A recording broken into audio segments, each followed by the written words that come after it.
ஒரு காட்டுக்குள்ள ஒரு முயல் நடந்து போய்கிட்டு இருந்துச்சு. அப்ப ஒரு கழுகு அதை கொத்தி திங்க வந்துச்சு. கழக பார்த்ததும் முயல் ஓடி ஒளிஞ்சுக்கிடுச்சு. அப்ப அதோட வண்டு நண்பன் அங்க வந்துச்சு. உடனே முயல் தன்னை காப்பாத்த சொல்லி கேட்டுச்சு.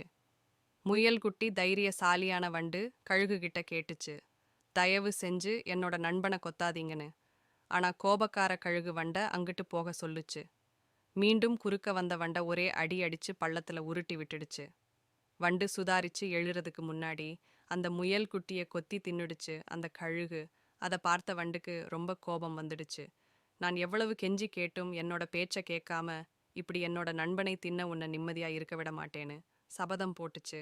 வண்டு அன்னைக்கிருந்து கழுகு எங்க கூடு கட்டுதுன்னு பார்த்துக்கிட்டே இருந்துச்சு. வண்டு அந்த கூட்டுக்கு வந்து பார்த்துச்சு. வண்டு அங்க கழுகு நிறைய முட்டை போட்டு வச்சிருந்துச்சு. கழுகோடா முட்டைய எல்லாத்தையும் கீழே தள்ளி விட்டுச்சு.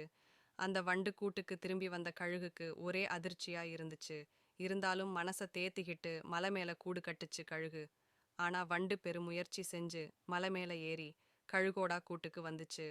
அங்க திரும்பவும் கழுகு முட்டையிட்டு வச்சிருந்துச்சு. இப்பயும் அந்த முட்டை எல்லாத்தையும் தள்ளி விட்டுடுச்சு. திரும்ப முட்டையெல்லாம் உடைஞ்சதை பார்த்த கழுகுக்கு ரொம்ப கோபம் வந்துச்சு. அதனால படைப்பு கடவுள் ஜூபிட்டரோட இடத்துக்கு வந்துச்சு.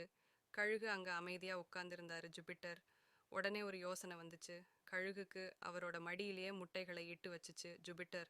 ஆனா அந்த வண்டு ஒரு பெரிய களிமண் உருண்டைய எடுத்துட்டு பறந்து வந்துச்சு. சரியா? ஜூபிட்டரோட மடியில அந்த களிமண் உருண்டைய போட்டுச்சு. திடீர்னு ஏதோ விழுந்ததும் ஜூபிட்டர் ஒரு நிமிஷம் அதிர்ச்சி ஆனாரு. அப்ப அந்த முட்டைகள் எல்லாம் கீழே விழுந்து உடஞ்சிருச்சு.